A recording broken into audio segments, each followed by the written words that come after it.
Hello दोस्तों, स्वागत है आपका एक और नए वीडियो में। आज हम पढ़ेंगे क्लास 9th का साइंस चैप्टर नंबर 2। चैप्टर का नाम है क्या हमारे आसपास के पदार्थ शुद्ध है, और ये है पार्ट 2। अगर आपने पार्ट 1 नहीं देखा है तो देख लीजिए, लिंक डिस्क्रिप्शन में है। ये अब शुरू करते हैं।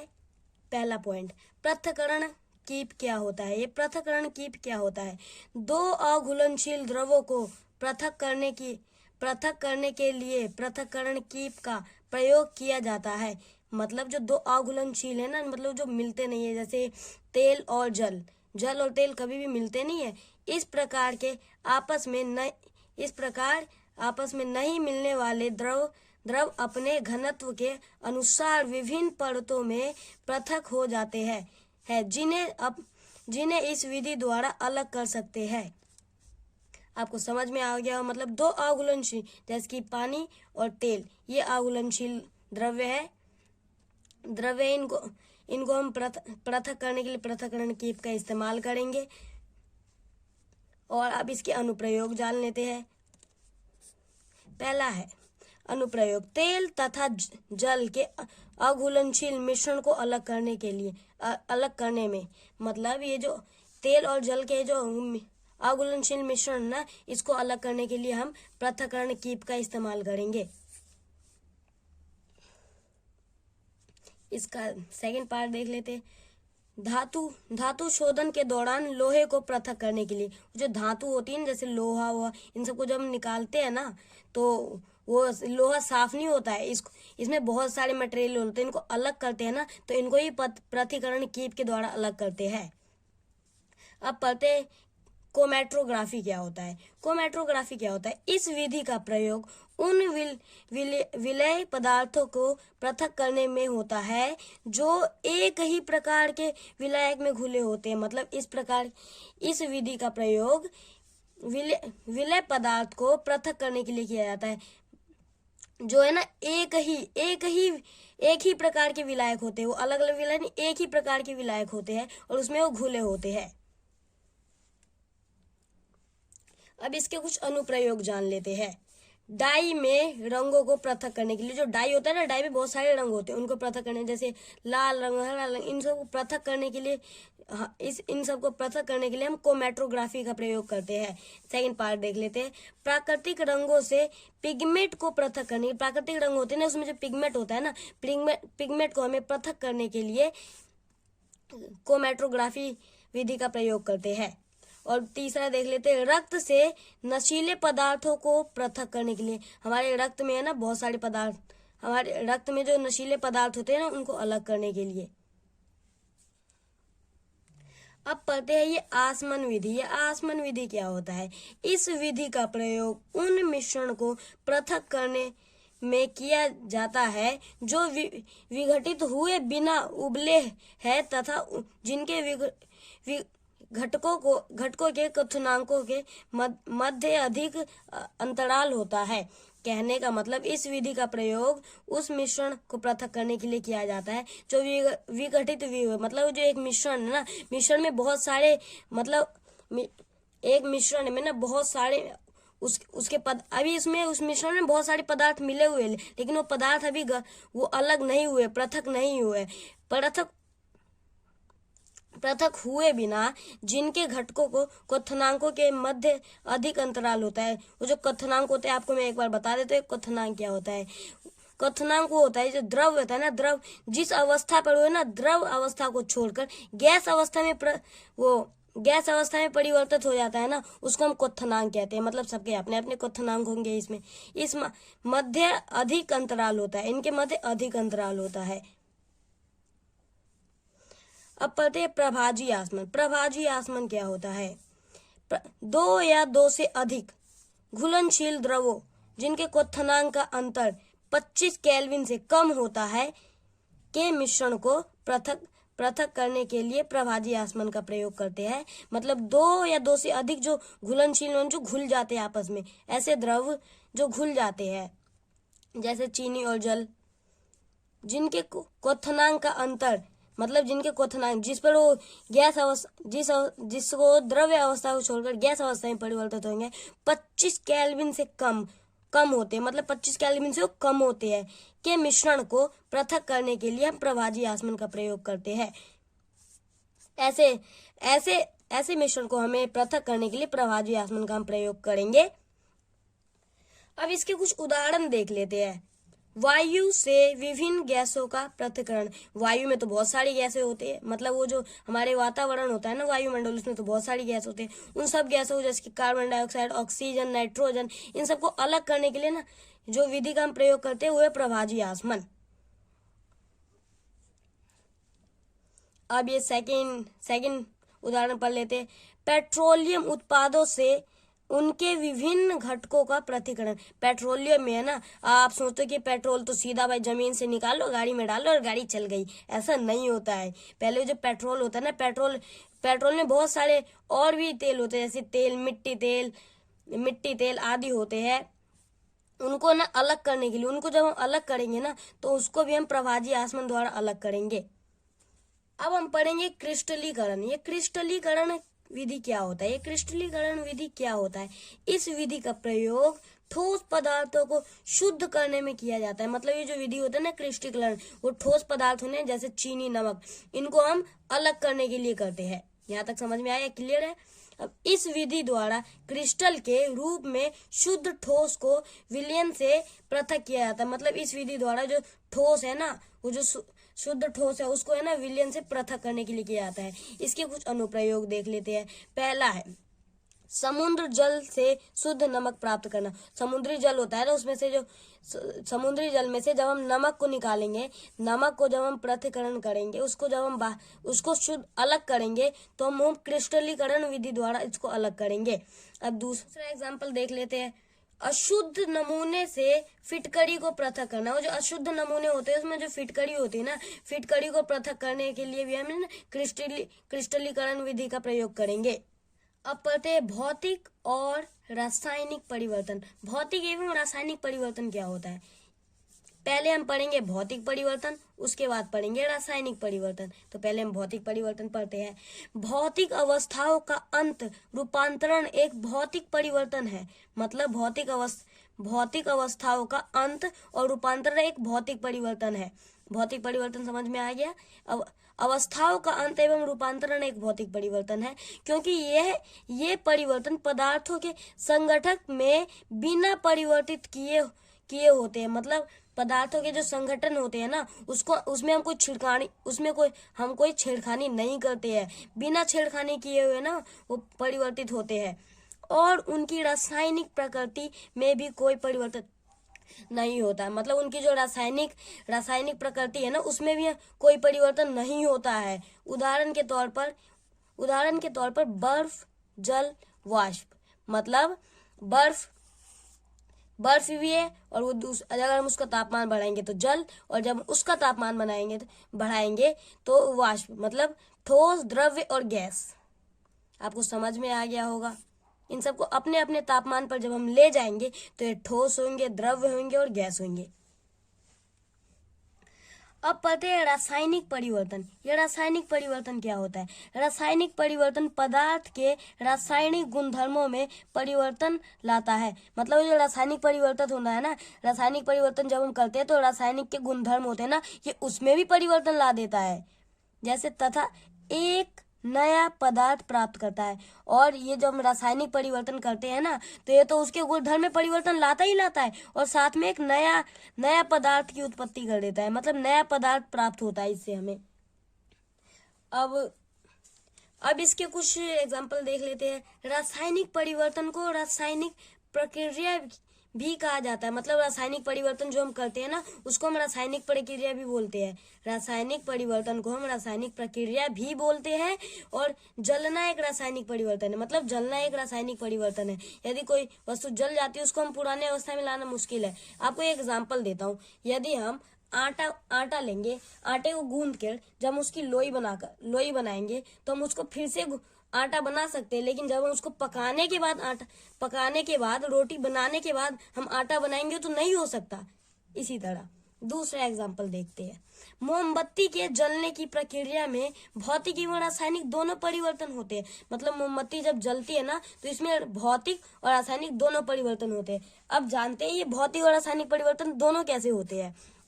पहला, मोमबत्ती के जलने की प्रक्रिया में भौतिक इसलिए होता है जब हम मोमबत्ती लेते हैं, जब उसे जलाते हैं तो पिघलने लगता है, और वो जो पिघलन को है ना फिर से मोमबत्ती की शेप दे सकते हैं। लेकिन जब वो जल जाएगी, पूरी तरह से जल जाएगी, तो फिर उसको हम वापस वैसा नहीं बना सकते। तो रासायनिक और भौतिक इसमें दोनों है। आपको समझ में आ गया होगा।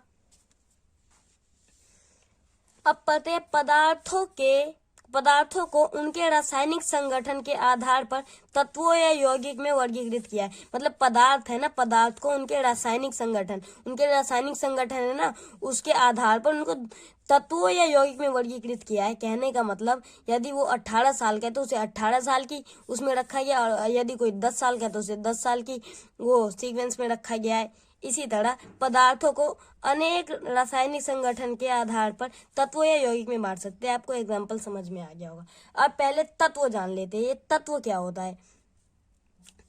होता है।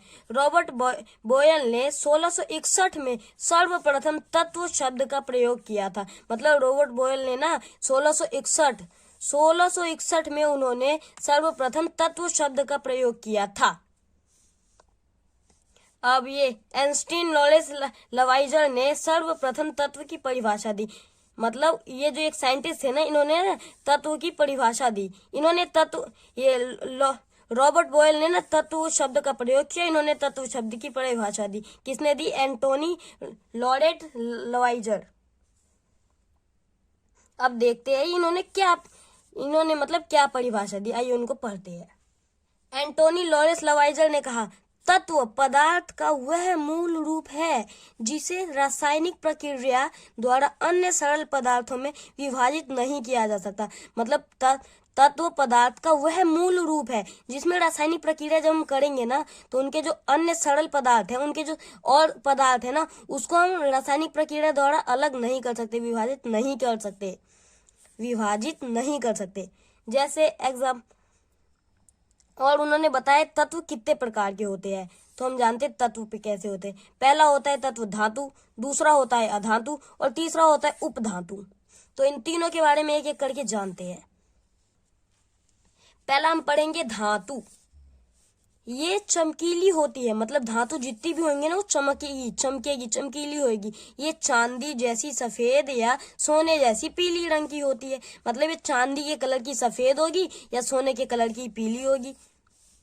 ये विद्युत की सुचालक होती है। मतलब जो विद्युत है ना, विद्युत मतलब बिजली, करंट इससे ना पास हो जाएगा। करंट इससे, रबर से करंट पास नहीं होता, लेकिन ये विद्युत की सुचालक होती है। मतलब इसको पास करा देगी। हाँ भाई तू चले जा।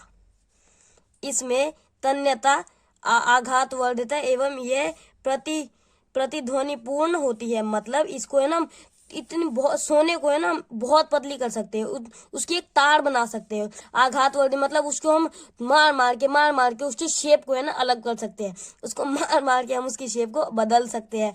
और एवं उसमें वो होता है ध्वनि होता है, प्रतिध्वनिपूर्ण होता है। मतलब उनके अंदर ध्वनि भी होता है। एग्जाम्पल के लिए सोना, चांदी, तांबा, लोहा, सोडियम, पोटेशियम आदि। अब पढ़ते हैं ये अधातु क्या होता है। अधातु विभिन्न रंगों के होती है। मतलब अधातु के ना रंग बहुत सारे होते हैं। अधातु बहुत सारे रंगों की होती है। इसके पहले एग्जाम्पल देख ले। ताप और विद्युत की कुचालक होती है। मतलब ये अधातु है ना ताप मतलब ऊष्मा मतलब ऊर्जा और विद्युत की है ना कुचालक होती है। कुचालक मतलब ये धातु है ना, धातु तो इसकी सुचालक होती है, लेकिन ये कुचालक होती है। अधातु कुचालक होती है विद्युत की। ये विद्युत को नहीं जाने देगी, बोलेगी ए भाई तू रुक जा, तेरे को ना जाने दूंगा मैं। इसके कुछ एग्जाम्पल अब देखते। सेकंड पॉइंट, चमकीले, प्रतिध्वनिपूर्ण और आघातवर्ध नहीं होते। मतलब ये चमकीले भी नहीं होते, ये प्रतिध्वनिपूर्ण भी नहीं होते, आघातवर्धते नहीं होते। मतलब इनके अंदर तो चमक पहले नहीं होती। पहली पॉइंट, इसके अंदर चमक बिल्कुल भी नहीं होती। प्रतिध्वनि मतलब इनके अंदर आवाज भी नहीं होती। और ये आघातवर्ध मतलब हम इसको मार के इनकी शेप को बदल नहीं सकते। कुछ उदाहरण देख लेते हैं। Hydrogen, oxygen iodine, carbon, chlorine आदि। अब पढ़ते हैं उपधातु। ये उपधातु थोड़ा मेन है, इसीलिए इसको थोड़ा ध्यान से देखेंगे। कुछ तत्व धातु और अधातु के बीच के गुणों को दर्शाते हैं। मतलब कुछ तत्व होते हैं ना, उसमें ना धातु की प्रॉपर्टी होती है और अधातु की प्रॉपर्टी होती है, और ये उनके गुणों को दर्शाते हैं, मतलब दोनों के प्रॉपर्टी को ये दर्शाते हैं। इसे उपधातु कहते हैं। उदाहरण के तौर पर बोरॉन, सिलिकॉन, जर्मेनियम आदि। बोरॉन, सिलिकॉन, जर्मेनियम आदि। अब ये थोड़े मेन पॉइंट है, नोट करने वाली बात है। अभी तक ज्ञात तत्व 100 से अधिक है। मतलब हमने जितनी भी अभी तक हमें पता है ना कि कितने तत्व है, तो अब इसमें से सिर्फ 100 तत्व अभी हमें पता है। 100 से ज्यादा भी है ये, मतलब 100 से ज्यादा तत्व अभी हमें पता है, जिनमें 92 मतलब 92 प्राकृतिक तत्व है। मतलब ये जो 92 है ना, 92 तत्व ये प्राकृतिक है, इसे मानव निर्मित नहीं है। और बाकी के जितने भी बचे, मतलब 100 में से अगर मान लो आप 92 है, तो 8 शेष मानव ने ना, जो 8 बचे थे 8, उनको मानव ने निर्मित किया, मतलब मानव ने बनाया, इंसानों ने बनाया उसको। अब पढ़ते हैं दूसरा। अधिकतर तत्व ठोस है तथा 11 तत्व कमरे के ताप पर गैस है। मतलब ज्यादातर जितने सबसे ज्यादा तत्व है ना ठोस है, मतलब ठोस तत्व सबसे ज्यादा है। और जिसमें जो 11 तत्व है ना, 11 तत्व ये कमरे की ताप पर गैस है। मतलब कमरे की ताप पर आते ही ये गैस बन जाएंगे, वाष्प में परिवर्तित हो जाएंगे। 2 तत्व पारा तथा ब्रोमीन कमरे की ताप पर द्रव्य। मतलब 2 तत्व ऐसे हैं जो पारा और ब्रोमीन है ना, कमरे की ताप पर द्रव्य, मतलब वो द्रव्य है, लिक्विड टाइप है। गैलियम तथा सीजियम कमरे के ताप पर कुछ अधिक ताप, मतलब 303 केल्विन पद पर द्रव्य अवस्था में होते हैं। मतलब गैलियम तथा सीजियम है ना, कमरे के ताप पर से है ना कुछ अधिक ताप, मतलब कमरे की ताप तो उन्हें मिल रही है, उसे थोड़ा सा और ताप देंगे, 303 केल्विन पर ये द्रव्य अवस्था में होते हैं। मतलब 303 केल्विन पर ये द्रव्य अवस्था में होंगे। अब ये यौगिक क्या होते हैं, यौगिक भी एक बार देख लेते हैं। वह पदार्थ जो कि 2 या 2 से अधिक तत्व के रासायनिक संयोजन से बना हो। मतलब ऐसे 2 पदार्थ जो 2 या 2 से अधिक रासायनिक क्रिया में बना हो। रासायनिक मतलब उन दोनों को मिला के बना हो, मतलब 2 पदार्थ है कुछ भी, उन दोनों को मिला के बना हो, उसे हम यौगिक बोलते हैं। अब हम कुछ वो देखते हैं कि यौगिक, ये मिश्रण, माफ कीजिएगा, मिश्रण और ये यौगिक क्या होते हैं, इन दोनों में अंतर थोड़ा देखते हैं। पहला अंतर, मिश्रण में तत्व या यौगिक केवल मिश्रण बनाने के लिए मिलते हैं। मतलब तत्व या यौगिक है ना, सिर्फ मिश्रण बनाएंगे तभी वो मिलेंगे, वरना ऐसे नहीं मिलेंगे। किंतु किसी नए यौगिक का निर्माण नहीं कर सकते। मतलब तत्व और यौगिक है ना, सिर्फ नए मिश्रण बनाने के लिए मिलेंगे, और ये नए यौगिक का निर्माण नहीं कर सकते हैं। अब यौगिक देखते हैं। तत्व क्रिया करके ये एक नया यौगिक बनाएंगे। मतलब यौगिक बना सकते हैं, मतलब तत्व क्रिया करके एक नया यौगिक का निर्माण कर सकते हैं। मतलब यौगिक को ही बनाएंगे। अब दूसरा पॉइंट देख लेते हैं। मिश्रण का संगठन परिवर्तनीय होता है। मतलब मिश्रण है ना, मिश्रण का संगठन परिवर्तनीय होता है, ये परिवर्तनीय होता है। नए पदार्थ, यह यौगिक, नए पदार्थ का संगठन सदैव स्थायी होता है। नए पदार्थ होते हैं ना, उसका संगठन है ना स्थायी होता है, स्थायी, मतलब नए पदार्थ का संगठन स्थायी होता है। अब ये इसका तीसरा पॉइंट मिश्रण का। मिश्रण उसमें उपस्थित घटकों के गुणधर्मों को दर्शाता है। मिश्रण में जो उपस्थित घटक होते हैं ना, मतलब मिश्रण में जो उपस्थित घटक होते हैं ना, वो उनके गुणधर्मों को दर्शाता है कि हाँ भाई मेरे अंदर ये प्रॉपर्टी है, तो तुम देख लो। और यौगिक, नए पदार्थ के गुणधर्म पूरी तरह से भिन्न होते हैं। मतलब जो इसमें नए पदार्थ होते हैं ना, इनके गुणधर्म है ना पूरी तरह से भिन्न होते हैं, अलग होते हैं, अलग। अब पढ़ते हैं ये इसका चौथा पॉइंट, ये मिश्रण का चौथा पॉइंट। घटकों को भौतिक विधियों द्वारा सुगमता से पृथक किया जा सकता है। मतलब घटकों को है ना भौतिक विधियों द्वारा, भौतिक हमने अभी पढ़ा था, भौतिक विधियों द्वारा सुगमता से पृथक किया जाता है। मतलब घटकों को भौतिक विधि द्वारा आसानी से अलग किया जा सकता है, पृथक किया जा सकता है, पृथक अलग।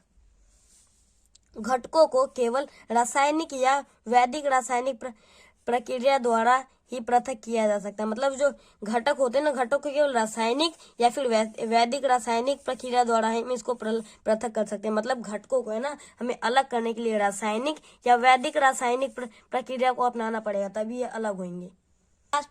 लास्ट पॉइंट बचा हुआ है, इसको हम डिस्कस करेंगे। पदार्थ ठोस, द्रव या गैस। पहला शुद्ध पदार्थ।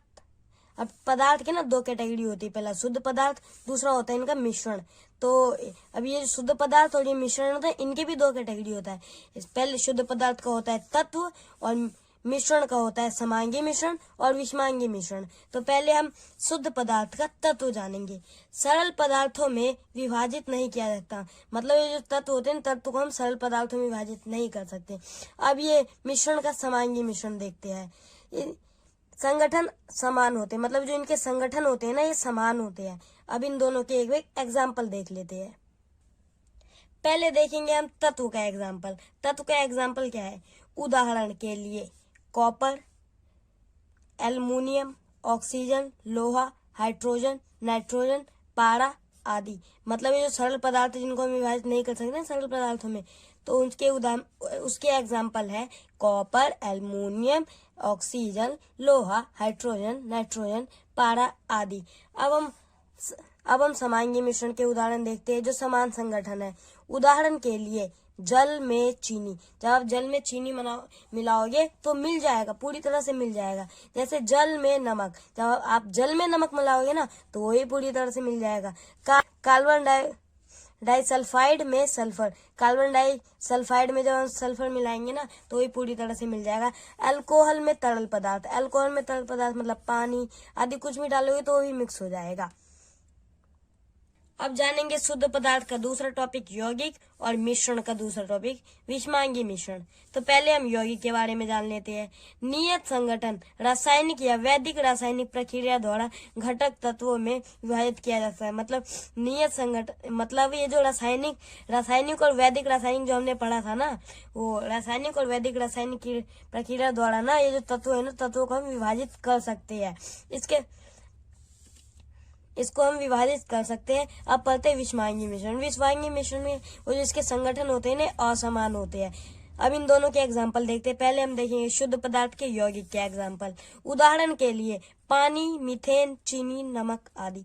पानी, मीथेन, नमक, चीनी आदि इनको हम रासायनिक या फिर वैदिक रासायनिक क्रिया द्वारा विभाजित कर सकते हैं। अब पढ़ते हैं मिश्रण के विषमांगी मिश्रण का उदाहरण बालू और नमक। जब बालू और नमक को आप एक साथ रखते हो ना तो आप उसमें आसानी से फर्क देख सकते हो और उनको आप पृथक भी कर सकते हो। तो इनको हम आसानी से देख सकते हैं, अलग ही दिखेंगे। और चीनी और नमक, अब चीनी और नमक को जब रखोगे तो ये भी अलग ही दिखेंगे। तेल में पानी, तेल के साथ जब पानी रखोगे तो तेल ऊपर पानी नीचे आ जाएगा। Thank you for watching. अगर आपको वीडियो अच्छा लगा हो तो लाइक करें।